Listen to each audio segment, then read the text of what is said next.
Soy Ale Costas, boliviana, soy supernumeraria hace unos cuantos años, tengo 2 hijos, soy psicoterapeuta y médico de profesión y he dedicado gran parte de mi vida a tareas de servicio social. Yo conocí la obra cuando tenía unos 12 o 13 años. Fue mi madre que me llevó por primera vez a una de las casas del Opus Dei. Yo era muy chica y ella me decía que tenga confianza, que iba a ser un lugar que me iba a gustar y que iba a conocer mucha gente buena y gente de mi edad. Efectivamente, para mí fue muy especial porque fue entre los primeros momentos en los que yo tuve la posibilidad de conocer ese contacto directo con Dios. Pasé muchos años por los grupos de formación. Recuerdo que participaba en las catequesis, donde íbamos a dar cursos a niños en zonas pobres de la ciudad de La Paz, y fue ahí donde también comenzó un poco la inquietud mía del trabajo con las personas en desventaja social.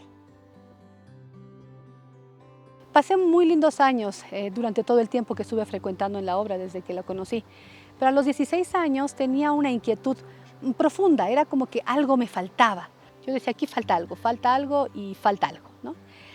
A eso, mi madre conoció a una persona muy especial en nuestras vidas que él hacía voluntariado en la ciudad de La Paz.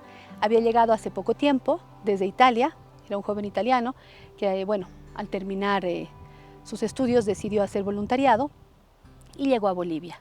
Él trabajaba específicamente con niños de la calle. Y invitó a mi madre un día para que conozca el trabajo que él realizaba y fuimos juntas a conocer esto. Recuerdo muy bien porque lo conocí en la misa y desde ese día comenzó a formar parte de mi vida de una manera muy especial. Él era como que yo había vivido varios años con todo lo que San José María había sembrado en mi corazón, con todas sus enseñanzas, en mi alma, pero él era como que me mostraba por dónde podía yo exprimir todo esto. Cuando yo regresé a casa esa noche, estaba impresionada porque era un mundo totalmente distinto al que yo conocía.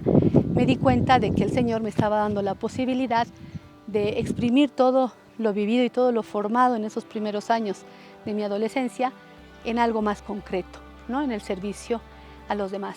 Pensé mucho en San José María, que él cuando empezó todo lo que es el Opus Dei, él comenzó con gente enferma, con gente que necesitaba. Él iba a visitar a muchas personas también en necesidad, pasó momentos de necesidad muy fuertes, sobre todo en el tiempo de la guerra, y yo decía, claro, la pobreza no solamente es material, la pobreza es no sentirte amado, la pobreza es no conocer a Dios, no sentir que a alguien no le interesas, ¿no? Y Morris me enseñó eso, que era una forma de dar riqueza al otro, era interesarte por los demás. Y es ahí donde comienza toda mi historia en relación al trabajo con la gente de la calle. La gente de la calle me ha enseñado que no todo lo que se ve es como se ve, ¿no? Hay muchas cosas escondidas que están atrás, son personas de mucha fe y de mucha riqueza espiritual.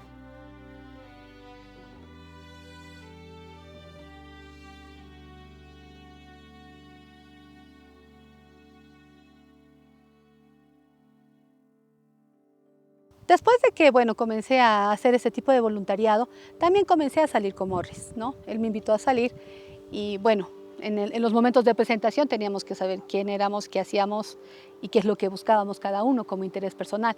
Obviamente, él al ser misionero formaba parte de una asociación de la iglesia que se llama Papa Giovanni XXIII, italiana, y él era voluntario en esta asociación. Y claro, él también tenía muy marcado el camino que quería seguir y qué es lo que buscaba de su vida, ¿no? Que era también la santificación a través del cuidado de las personas de mayor necesidad. A todo eso yo le comenté que frecuentaba las casas del Opus Dei y una de sus reacciones fue, con los ricos, me dijo así. Yo, no. Entonces empecé a explicarle un poco cómo era. Recuerdo que una vez, no sé cómo, pero terminó en una de las meditaciones escuchando a uno de los sacerdotes y claro, él no dijo nada, solo cuando ya después salimos de esta meditación, fuimos a cenar y él me dijo, ¿sabes? Hablamos de lo mismo, ¿no? Buscamos lo mismo.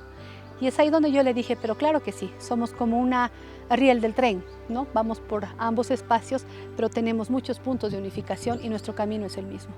Buscamos la santidad, buscamos a Dios y sobre todo buscamos darle sentido a nuestro existir en todo lo que hagamos, tú a tu manera y yo a la mía. y eso fue muy complementario en toda nuestra vida de noviazgo. Y bueno, 4 años después nos casamos, ¿no? Nos casamos y decidimos seguir un camino juntos en todo lo que era la rehabilitación, en lo que era ayudar a la gente de la calle. Él siempre decía que todas las personas merecen una segunda oportunidad. Teníamos un montón de aventuras, ¿no? Porque encima éramos 3. Era él, mi mamá y yo por las calles, repartiendo leche. Muchas veces hemos tenido algunos inconvenientes con la policía, ¿no? En otros momentos nos ha tocado enterrar muchos chicos. Mi matrimonio también fue bastante especial, como todos los matrimonios, ¿no? Pero el mío tenía sus particularidades, porque claro, Morris, al vivir acá, tenía todos los amigos en Italia, muy poca gente pudo venir.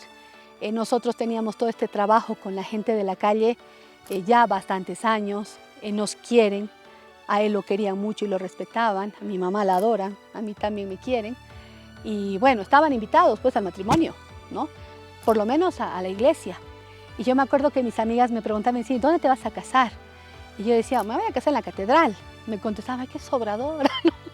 La catedral, la catedral metropolitana está en el centro de La Paz. Entonces, si gran parte de mis invitados eran chicos que viven en la calle, tenían que tener la posibilidad de poder llegar sin complicaciones. Cuando llegamos a la iglesia, recuerdo bien que, bueno, los chicos habían acompañado, Morris ya tenía un hogar de rehabilitación. Entonces los chicos habían acompañado a Morris hasta el altar a esperarme. Claro, a raíz de lo que ya vivía, yo mantenía la amistad con la gente de la obra, siempre hubo mucho cariño, además, que llegué chica, ¿no? Entonces crecí también con ellas. Pero por todas las actividades que ambos teníamos, ya no frecuentaba mucho tiempo la obra. Me había perdido todo este tiempo. Mi vida fue dando vuelcos, ¿no? Fue cambiando, porque bueno, yo tengo 2 hijos, como le decía antes, y cuando nació mi hija menor, a los 5 días Morris falleció en un accidente. Morris tenía un centro de rehabilitación bastante grande, donde rehabilitaba hombres y mujeres, estamos hablando de gente joven, ¿no? 15, 16 años, 17, con problemas de drogadicción y viviendo en la calle. Él, bueno, justamente nosotros vivíamos al lado del hogar por el mismo estilo de vida que teníamos, ¿no? Entonces teníamos una vida muy familiar con los chicos. El día que él murió había problemas, porque era tiempo de lluvia, y había problemas en uno de los techos que daba a los dormitorios de los chicos, ¿no? Y él me dijo, mira, está entrando agua y bueno, les está cayendo agua, hay que arreglar eso. Y bueno, llamó una persona para que viniera a ver y bueno, le hicieron todos los arreglos que tenían que hacer, le conversaron y demás.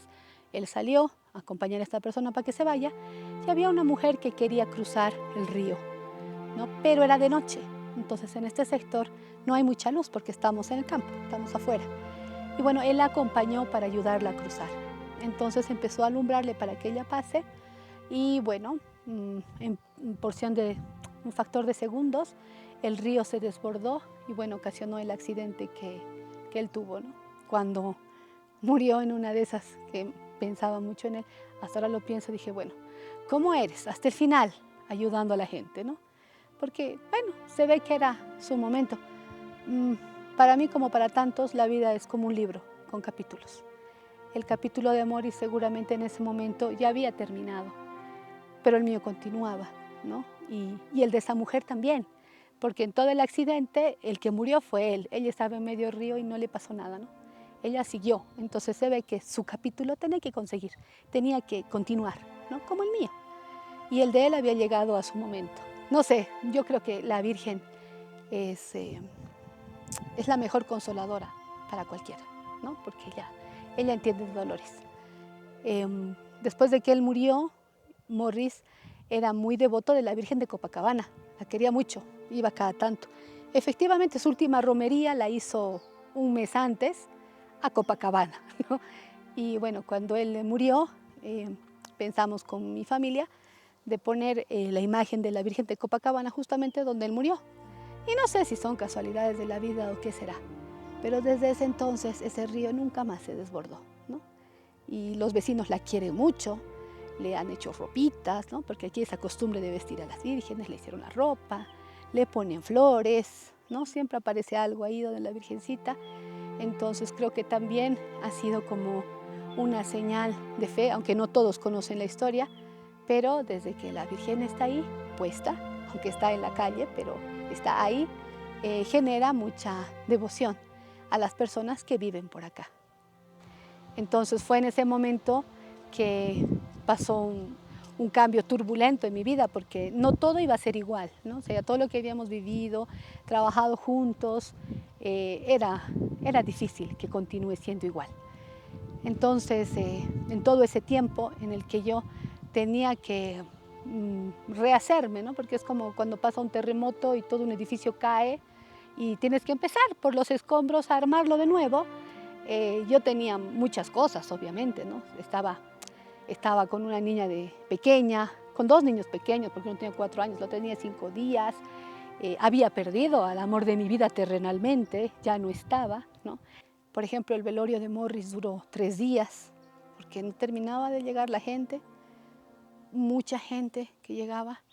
Yo también lo puedo decir que era un matrimonio muy lindo. Hemos vivido muchas cosas en corto tiempo, muchísimas, ¿no? Él y yo podíamos entendernos con la mirada lo que quería el otro, ¿no? Incluso en el trabajo, qué es lo que iba a decir uno o el otro, nos podíamos entender de esa manera y cada uno en su particularidad, viviendo sus cosas.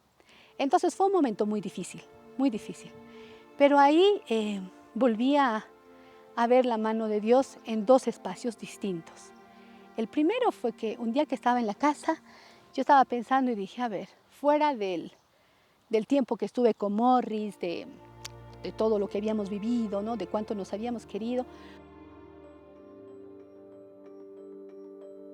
¿cuáles fueron los momentos más felices para mí? Y empecé a retroceder en el tiempo. Entonces me fui a los 13, 14, 15 años, ¿no? Entonces la obra empezaba, el Opus Dei empezaba a venir a mi mente otra vez y empecé a frecuentar nuevamente. Luego, otra cosa que me empujó a frecuentar esto fue que los chicos de la calle, y me enteré un año después, se habían puesto de acuerdo para llamarme por turnos cada día, ¿no? Para saber cómo estaba. Como les decía en algún momento, los chicos son gente de mucha fe. Entonces también ellos me empujaron a volver a acercarme al lugar donde en algún momento había sentido tanta serenidad. Y una vez le pregunté a uno de ellos si no estaba enojado con Dios por las cosas que le pasaban. Y él se molestó y me dijo, no, él no tiene la culpa, no tiene la culpa de mi historia, no tiene la culpa de mis padres, no tiene la culpa de nada. Más bien, es lo único que tengo.